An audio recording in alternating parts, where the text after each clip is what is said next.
পত্রিকায় রাশিফল পড়লে কি শিরক হবে? প্রতিদিন পত্রিকায় 12টি রাশি দিয়ে কোন রাশি কার এবং ওই রাশির সেদিন কি ঘটবে তা লেখা হয়। বিশ্বাস না করলেও পত্রিকায় লেখা থাকলে তা পড়া যাবে কিনা? রাশির ব্যবহার জ্যোতিষ শাস্ত্রের একটি অংশ।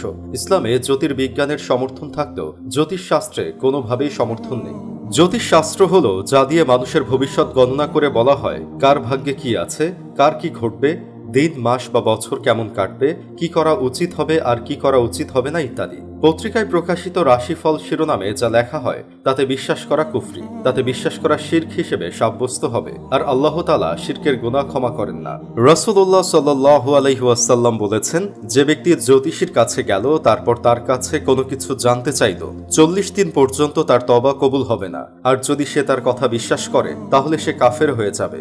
নবীজি সাল্লাল্লাহু আলাইহি ওয়াসাল্লাম এ ব্যাপারে আরো বলেন, যে ব্যক্তি কোনো গণক বা জ্যোতিষীর কাছে গেল এবং সে যা বলল তাই বিশ্বাস করল, তাহলে সে মুহাম্মাদের উপর নাজিলকৃত শরীয়তের সঙ্গে কুফরি করল।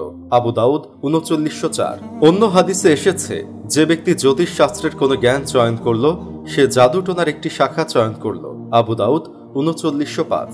রাশিফল ও রাশি চক্রের নামে বর্তমানে পত্রিকায় যা প্রকাশিত হয় তা জ্যোতিষ শাস্ত্রের অন্তর্ভুক্ত, অতএব এটা বিশ্বাস করা কুফরি। রাশি হল সৌরজগতের কতগুলো গ্রহ নক্ষত্রের কল্পিত প্রতীক। জ্যোতিষ শাস্ত্রের ধারণা অনুযায়ী এসব গ্রহ নক্ষত্রের গতি, স্থিতি ও সঞ্চারের প্রভাবে ভবিষ্যৎ শুভ অশুভ নির্ণয় করা যায়। এ নির্ণয়কে ভাগ্য বিচারও বলা হয়। প্রথমত, ইসলামী আকিদা ও বিশ্বাস মতে গ্রহ নক্ষত্রের নিজস্ব কোনো প্রভাব নেই। আল্লাহ বলেন, নিশ্চয়ই সব ক্ষমতার মালিক একমাত্র আল্লাহ।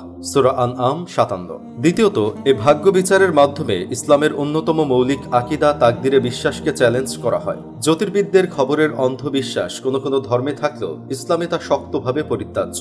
একইভাবে মণি, মুক্তা, হীরা, চুনি, পান্না, আকিক প্রভৃতি পাথর ও রত্ন মানুষের জীবনে প্রভাব ফেলতে পারে, মানুষের ভাগ্য পরিবর্তন ঘটাতে পারে, এমন বিশ্বাস রাখা মুশরিকদের কাজ, মুসলমানদের কাজ নয়। বড় বড় বাজারে, শহরে, বন্দরে, রাস্তার মোড়ে হস্তরেখার বিচারকদের কাছে স্বধর্মীয় লোকেরা যেতেই পারে, কিন্তু মুসলমানরা তাদের কাছে যাওয়া কুফরি। কেউ যদি বিশ্বাস না করে তবুও পত্রিকা এসব পড়ে তাহলে তা শিরক হবে, কেননা হাদিসে জানতে চাওয়াকেই নিষেধ করা হয়েছে। কেউ কৌতূহল থেকে পত্রিকায় পড়লেও তা জায়েজ হবে না।